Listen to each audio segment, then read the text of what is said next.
This is James Taylor, and you're listening to The Creative Life. In this episode, I speak with creativity author and speaker David Burkus. We talk about bringing up creative children, the pre-game creative rituals we have, and the creativity myths.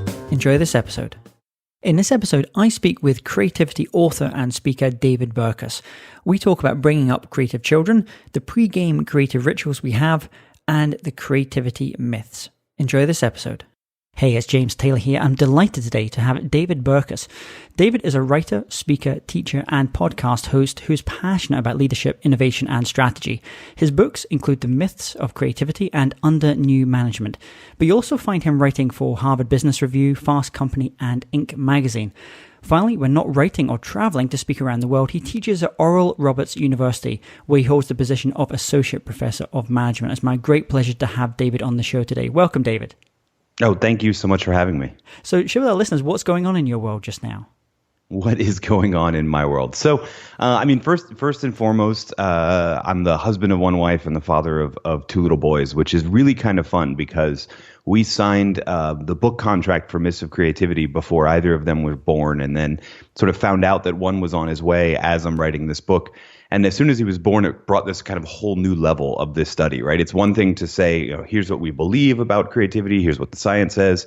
But now I find myself faced with this task in a fatherhood scenario of, now I've got to figure out how to actually keep this kid's creativity going all throughout life instead of sort of letting the world sort of squash it, right? So, that's what probably dominates the majority of my thinking. When I find spare time, I'm working on a bunch of different projects, all with the same, I call it to facilitate the transfer of good ideas. There's a lot of great ideas in the world that come from the world of social science research, and I've sort of have taken it upon. It's my mission to help those get in the hands of the practitioners that actually need them. And that's both Myths of Creativity, Under New Management, and even projects I'm working on now are all geared towards that goal.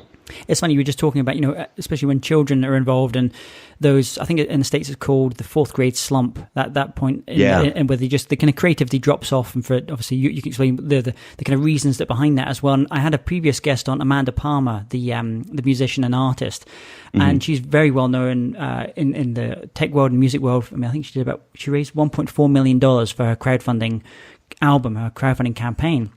And so she's known as being this very creative person. She's married to, or her partner's Neil Gaiman, the writer. And she just had her first child. And she was talking about like this little bundle of energy, this child, and having to think seriously about how to protect that child, to keep them curious and about the world, and also create an environment for them that they can reach their full kind of creative potential. So now that you've got these young children, what are some of the things that you found from specifically your book, the Myths of Creativity, that lend themselves very well when thinking about bringing up children in a kind of creative environment? Yeah, so right now, my boys are 4 and 2, so we're nowhere near the fourth grade slump. I've just actually started the oldest one.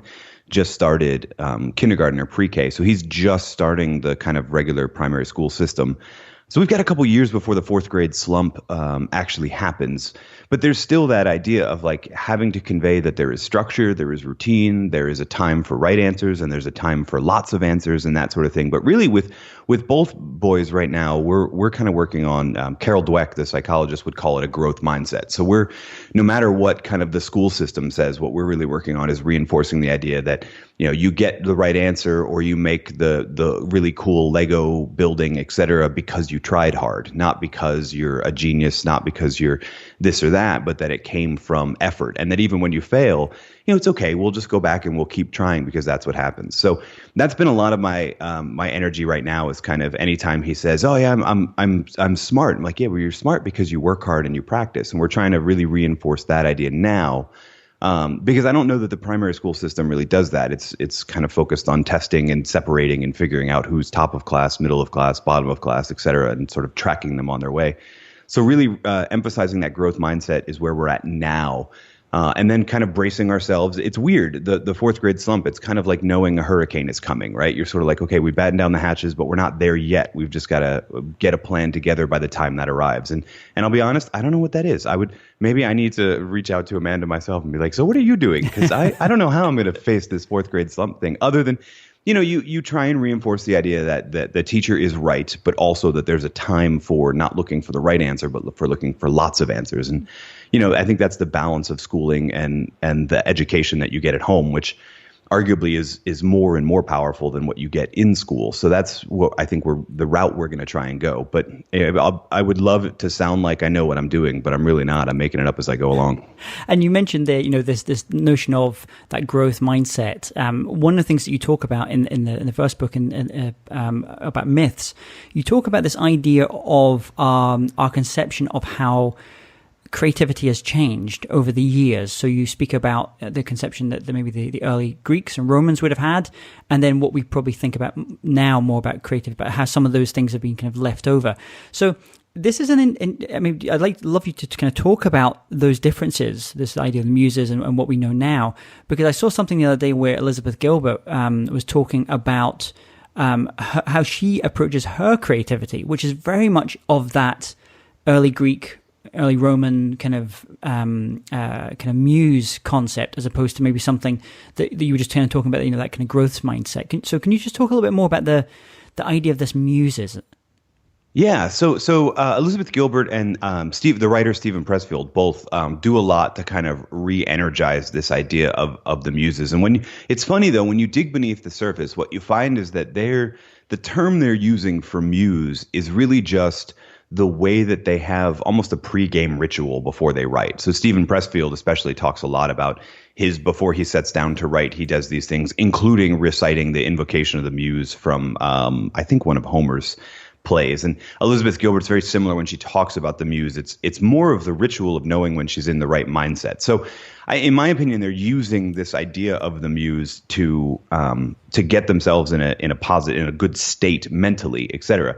The problem that I have with it, of course, is that it reinforces, like you said, the sort of ancient Greek ideas of the muse. And I have a problem with both this and an offshoot of this, which is what I call the breed myth. And both are very much these myths that we have that certain people get blessed by the gods, either from a visitation from the muses or from having the right genetic code, and that other people presumably are not creative. And when you dive into the research, both the genetic research, the personality research, and even the kind of study of mindsets research, you find that these eureka moments that we attribute to a visitation from the muse are actually sort of a result of really taking a deliberate period of incubation. There's really no evidence to support the genetic or the personality-based creativity. There is. I got to give a caveat here to be fair to my psychology colleagues.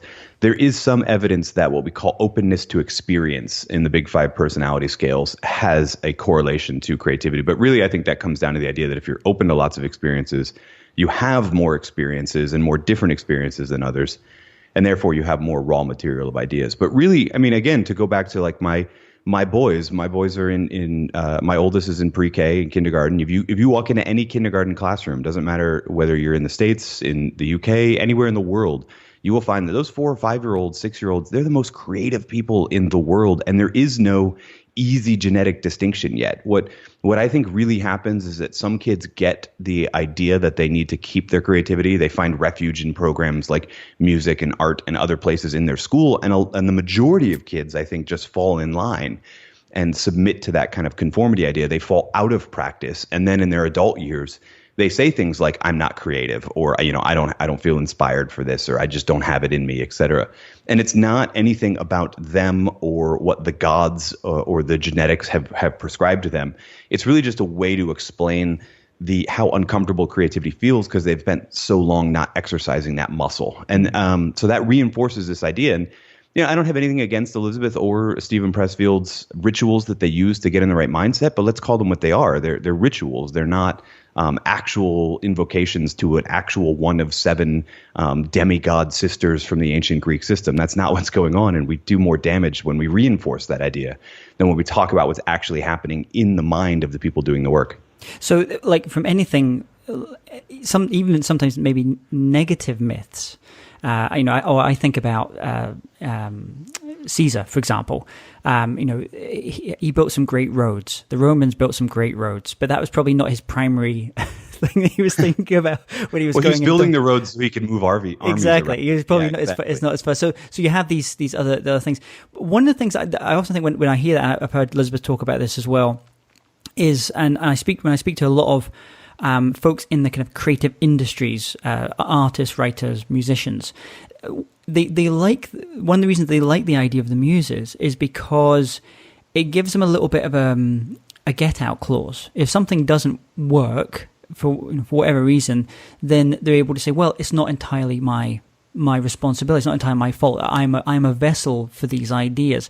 So I can see in many ways why it's quite an attractive proposition, because if you believe in the concept that your creativity is really just purely coming from you and inside your brain, inside your head, and the neurons firing there, and think about it from that perspective, then when things don't work out, it'd be pretty easy to beat yourself up, I would imagine. Yeah, I mean, I think these myths get reinforced for two reasons. I think first there is that, and actually I see it more often in the people who aren't doing regular creative work. It's easier to give themselves an out clause by saying they don't have it in their genes, or they're not inspired, right? Which, even if you don't say you actually believe in kind of the muses, inspired comes from the Greek meaning breathed upon, which is kind of a reinforcement of this whole idea. And those things, they give you an out when you're not having the idea, creative or not. And I think, truthfully, I think the creative class sort of does it even when they are feeling, for lack of a better term, inspired, and when they are doing their best work. Because I think there's this idea that if we can reinforce there's something special about us and our ability to be creative, we think that gives us an edge. Truth is, I don't believe that. I actually think that damages your edge in the marketplace. In other words, so if you're a musician, or if you're a graphic designer, or if you're a director of film, you might want to reinforce this idea that there is something unique and special about your creativity. But what you're doing there is you're blending the years of experience you have in an industry, which is really your market edge, with this ability to come up with novel and useful ideas. And combining those two things, I think, really does a disservice to the amount of work that you've put in refining your craft, right? Inspiration is one thing, craft is a whole other thing. And people are willing to shell out more and more money for people who are better and better at their craft, not necessarily better and better at coming up with just original ideas. I think we need to separate out, and most of the psychological models of creativity do separate out domain knowledge from creative thinking skills. We have a far better value to bring to the market when we talk about our craft and our skill, our domain knowledge, than when we just talk about the ability to come up with new ideas. It sounds like when I speak to groups, I often talk about this difference between the craft and the art of what someone does. So there's the craft, the skill that they have to develop, the preparation. I suppose you would call it the preparation stage in the creative process, and then there's the art. There's this other thing where you're essentially applying, and you mentioned kind of coming up with new ideas, but they both rely on each other as well. You can't have one without the other. You can't have inspiration unless you've done the incubation and the preparation of those previous stages. So going to you, I mean, you're working on your next book, I would imagine, just now. Where do you go to for inspiration, for new ideas? How do you go and start developing your ideas? Yeah, so in the Myths of Creativity, I talk about what I call the Originality Myth, and other people have other terms for it, but it's this mythological idea that ideas themselves come into the world wholly original, that they're unique to the person, et cetera. And it's wrong on a couple dimensions. I mean, one, it doesn't explain the incidence of multiple discoveries that happen often. Newton and Leibniz both discovered calculus, right? And Elisha Gray and Alexander Graham Bell filed patents for the telephone on the same day, right? And we have to explain, if ideas are wholly original, we've got to explain that. And that the Originality Myth doesn't. Moreover, I mean, the truth is, when we dig into any creative idea, be it a work of art, an invention, a novel, et cetera, you find that all ideas are combinations of pre-existing ideas, right? Every idea you can kind of dissect and find. And some industries are better at this. Music is one where they will often say, here are my influences. And what we mean by that are, these are the people whose work I consume because it makes my work better, right? And that I'm inspired by, influenced by, et cetera.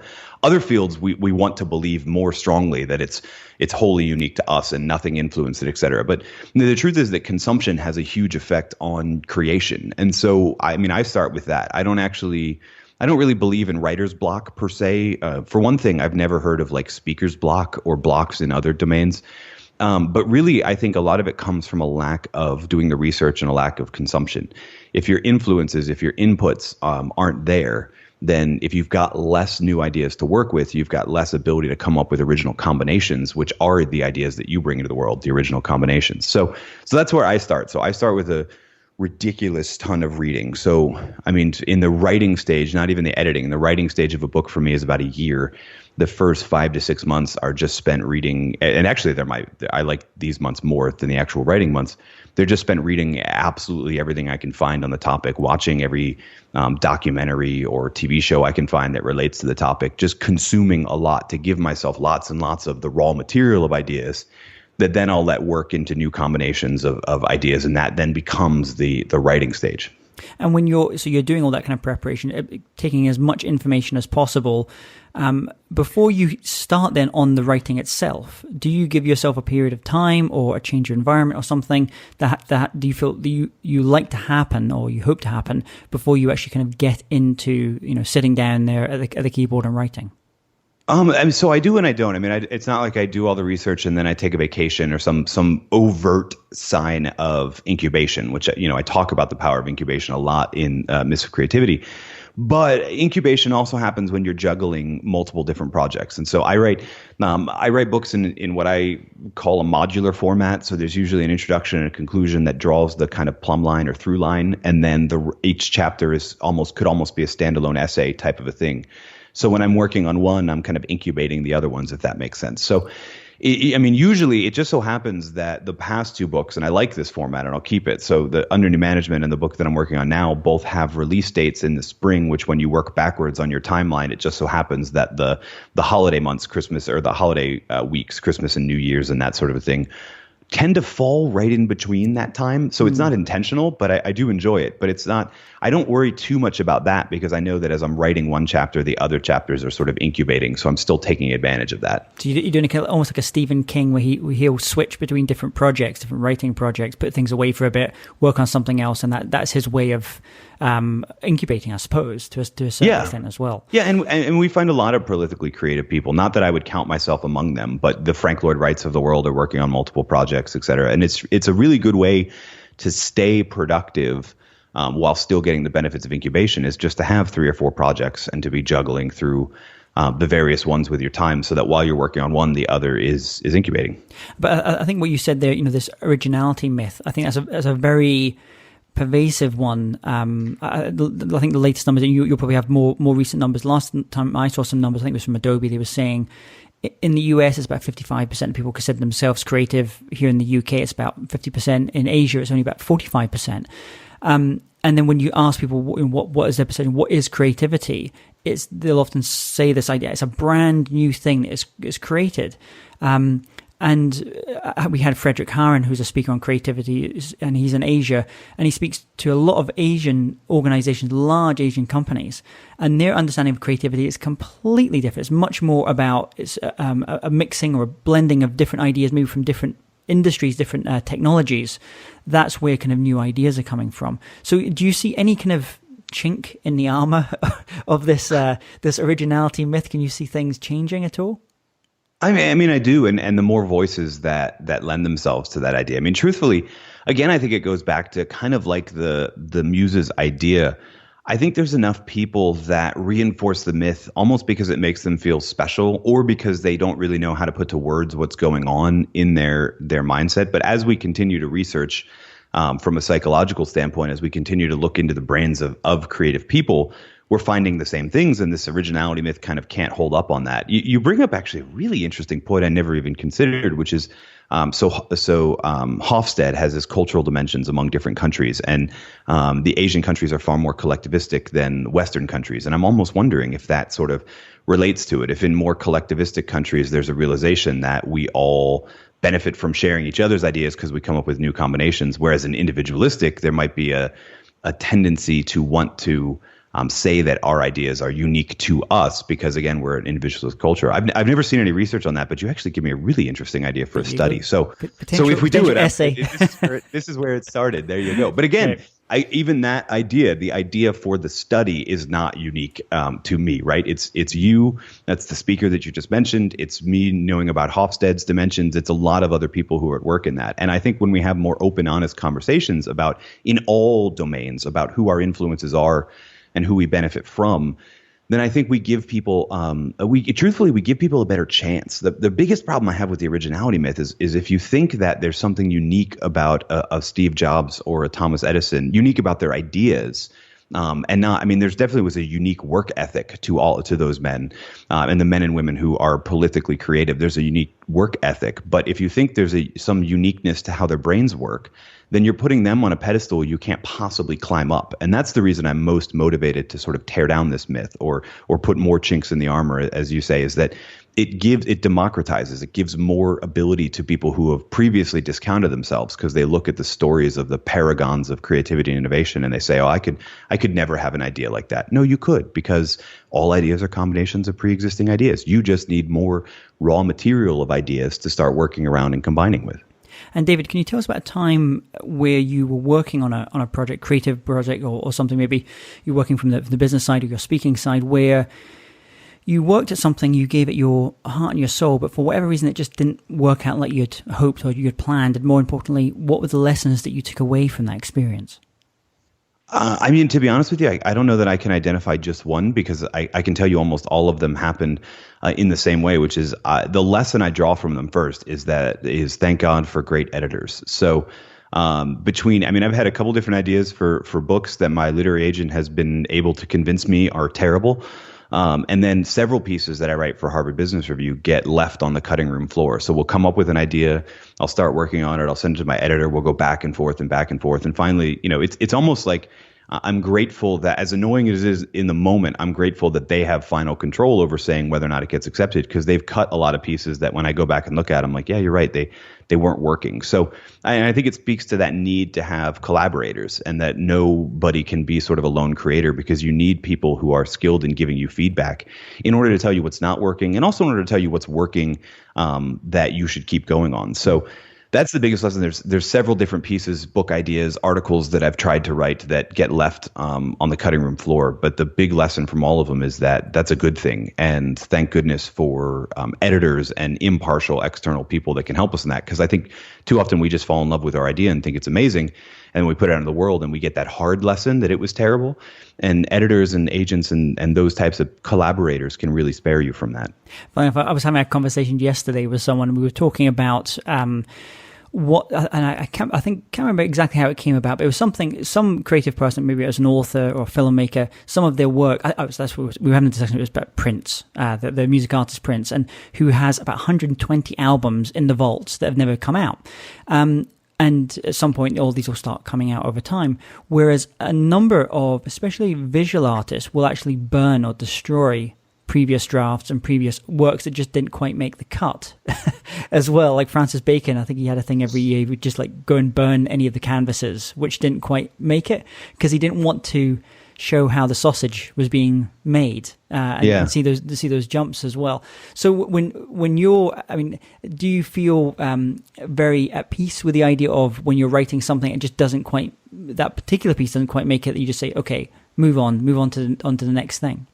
If I'm being honest, no, not in the moment. In retrospect, I'm always very glad for those. But in the moment, I think I'm still in love with that idea.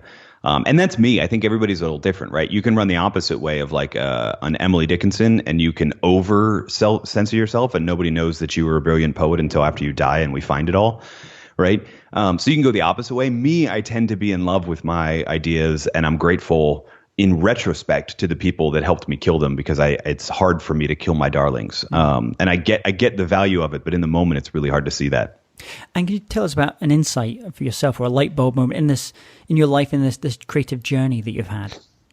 Yeah, so the biggest light bulb moment for me, and I actually talk about the eureka myth and this idea that there aren't necessarily light bulb moments, they're just things that snap together out of a period of incubation. But the biggest one for me was a simple, and maybe this is why I was so motivated to start with Myths of Creativity and a book that helps restore people's confidence in their creative abilities. The biggest thing for me was when I was in university, I was a writing major thinking I was going to turn into a novelist and that sort of thing. And it's when I first read Gladwell and The Tipping Point, which is a brilliant book. And then that led me to read a couple other books in this sort of emerging social science genre. And the biggest realization to me was actually more of a confidence one. It was, I started reading a few of them and then I suddenly had this way, like, I could figure out how to do this. Like I could do this. I know I was studied writing, so I know how to tell the story. I just need to learn the social science piece. And so that's what I set about doing. But it was that like my biggest light bulb moment was the aha moment of self-efficacy of looking at a finished product that I'd idolized and then being like, no, wait a minute, I can deconstruct this and figure out how people do this and make a career out of it. And I think that's a hugely empowering moment. And I hope more people have that moment, which is why I write books like The Myths of Creativity. Absolutely. So what piece of advice have you received over the years from, I know you've had lots of guests on your own podcast, you've interviewed lots of people, I know you've spoken at lots of different events. Is there a piece of advice that you've heard which you've really internalized about what it takes to live a creative life, so where you can be, reach your full creative potential? Yeah, the best piece of advice I've gotten is give yourself a longer runway. So a couple years ago, it was after my first book, making preparations for the second one, I was interviewing Daniel Pink, the author of Drive, A Whole New Mind, and those books. And Dan is a wonderfully generous man who we actually, every time we do an interview for podcast or any other project, we end up spending probably 25 to 30 minutes after the interview talking about a bunch of other things. And so we're in one of those moments and we're talking about a bunch of stuff. And I started kicking myself for something or other. I didn't know what it was. I don't actually remember what it was. And I made this reference of like, it'd be so great if I can get to this moment where you were at when you were with this book or whatever. And he just stops me and he goes, you got to remember, I've been doing this for 20 years. And right now you've been doing it for 2. Give yourself a longer runway. Right. And that's really the idea. I think all creatives and all achievers sort of struggle with this tension between having gratitude for what they have been able to do in the world, but also an uncomfortable tension with wanting to do more. And so this idea of give yourself a longer runway, show a bit more gratitude for it, but also show sort of patience. Some things are really just the combination of effort over time. And so you can't get impatient on them. It's just a matter of time. So yeah, give yourself a longer runway and you will fly higher, as it were, to abuse the analogy of runways. And I mentioned the podcast at the top of the show as well, but do you have any online resources or tools or apps like Evernote that you love? That I absolutely love. So, okay, I'm going to sound super, super lame here, right? The thing I am absolutely most fascinated with in the world is the way that iOS and MS-10, whichever one I'm on in my computer, the way that Apple devices all sync together is the most useful thing in the world. I wish I could be like, oh yeah, just use this one app like Evernote or whatever. But now I find myself, and I'll tell you the reason for that is that I actually find myself in a disciplined 2-device world. So I have an iPhone that I have work email on, all work devices, all of that sort of stuff. And then I have an iPad that has nothing work related on it. It's all just content consumption and private social media stuff, that kind of a thing. And the idea is when I get home or when I get out of my office here, I switch devices and I take the non-work one and I leave it in the room charging, and I take the iPad and I'm at home, right? I'm still on a device, but I'm at home. And so the fact that those things sync between themselves, so bookmarks and things like that don't necessarily need to be re-entered in, is the most hugely beneficial thing in the world to me, because the real hack is having multiple devices, right? But that synchronicity between them makes it finally possible. And that's the same advice I give to everybody. It's not necessarily about what's on your phone. You probably need 2 phones, because if you've got work email and work social media accounts and that sort of stuff on the device that you're using at home, then you're literally taking your work home with you every day. And you need to give yourself a little bit longer of a break time to let your mind rest and really to enjoy the people that are around you, because that's the whole point. We do what we do anyway. It's funny because I've done exactly that same thing with my iPad as well. So we have our offices, which we go to, which I'm speaking to you from today. And then when I go home, I really just have the iPad, and it doesn't have anything on it. It doesn't have any work related. It doesn't have inbox, anything. It's just, it's marvelous, isn't it? Like, yeah, it's great. I think I've got the Kindle. It's got the Economist. It's got a couple of other, as you mentioned, kind of more like consumption, Netflix and things. And so it just kind of moves your brain into a slightly different place. Otherwise, you do feel that you're just permanently in in work mode as well. But so I think that's a great way of doing it, having different devices if you can do that. And if you could only recommend one record and one book to our listeners, what would they be? One record.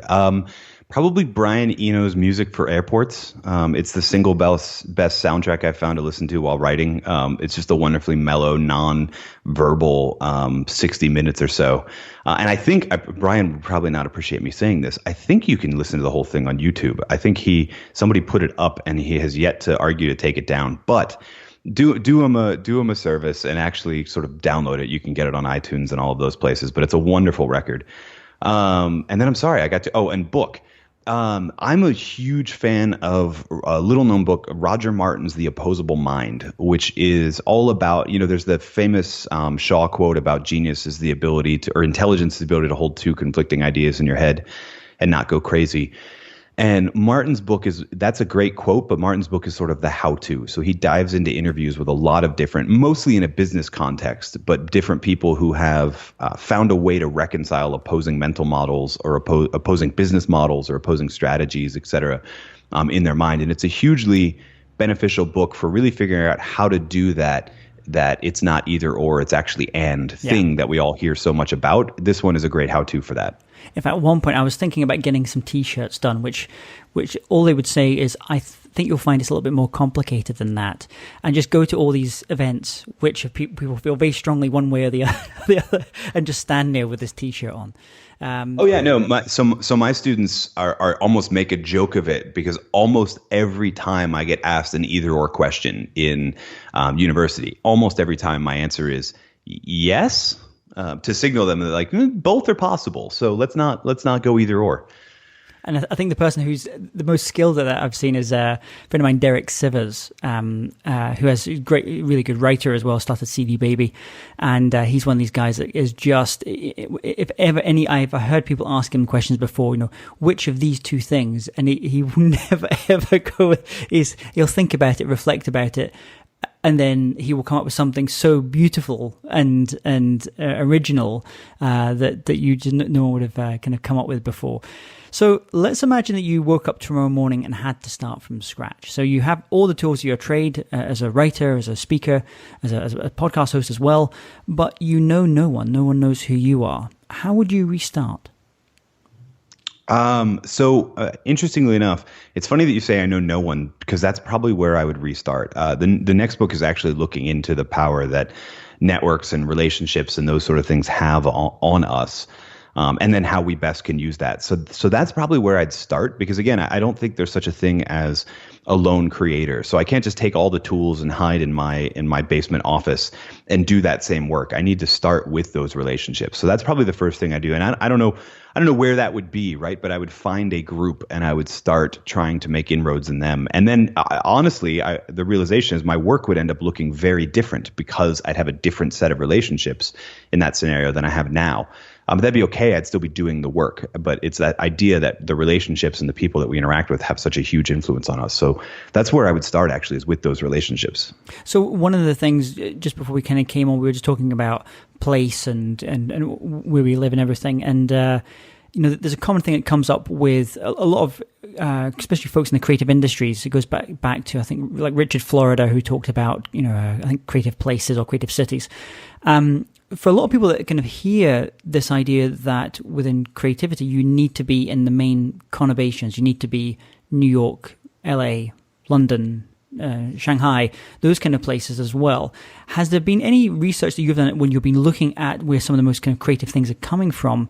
How strongly place, and what role place actually plays? So I have on my desk, Eric Warner, his book Geography of Genius, and I've yet to dive into it, but I think there is research on that. I just haven't dove into it. I know that a lot of Richard Florida's ideas are very descriptive, and then we try and make them prescriptive, and it doesn't hold up to scrutiny, right? So there definitely is a relationship between, I wouldn't say place, but I would say the communities that form in an industry and the effect on the sort of individual. The interesting thing is I tend to be place agnostic, right? And as evidenced by the fact that I live in Tulsa, Oklahoma, which is a city that makes the top 50 cities in America possible, right? It's not even on the list. So the fact that it's 51 makes the top 50 possible. But there is a creative class here. And more importantly, there's an ability to sort of hide. I think one of the challenges is you can have an oversaturation of these people. And I see it with friends of mine that live in San Francisco or in New York, et cetera. There is so much going on to stay up to date in that network of people that there's never time to disappear and do the deep work. And I think we need both. And I think that's why we see, at least in the US, we hear people talking more about sort of Austin, Texas these days than they do Silicon Valley and San Francisco area. There's actually sort of a revolt against some of those areas. Throwing Rocks at the Google Bus is a great book on that idea. And so I think that's also possible. I should say that all of those observations are anecdotal. I don't necessarily have data for them. I'm looking forward to diving into that book, Geography of Genius, because it relates to what my next idea is around. Because there definitely is research on the role of relationships and the networks that we're in affecting us. I just don't know if there's any solid research that holds up to scrutiny on a specific location geographically. Well, we'll look forward to reading this new book when it comes out as well. David, thank you so much for coming on the show. What's the best way that our listeners can connect with you and find out more about your writing and your speaking? So the best place is probably davidburkus.com. From there, you can find out about the books. You can find out about the podcast that I run, Radio Free Leader. So, I mean, if you've hated this episode, you'll hate Radio Free Leader. So check that out if you've actually enjoyed this episode. But all of it starts at davidburkus.com, as well as, how to get a hold of me on whatever social media of choice, or even old school mediums like email, that aging medium of communication we have known as email. All of that's there. So I would start at davidburkus.com. Well, David, thank you so much. I wish you all the best with the writing for this new book. Look forward to reading when it comes out. Oh, thank you so much for having me. Hey, James Taylor here again. And if you're interested in living a more creative life, then I'd love to invite you to join me as I share some of the most successful strategies and techniques that high-performing creatives use. I put them all together in a free downloadable ebook that you can get by going to jamestaylor.me. That's jamestaylor.me to get your free downloadable ebook on creativity.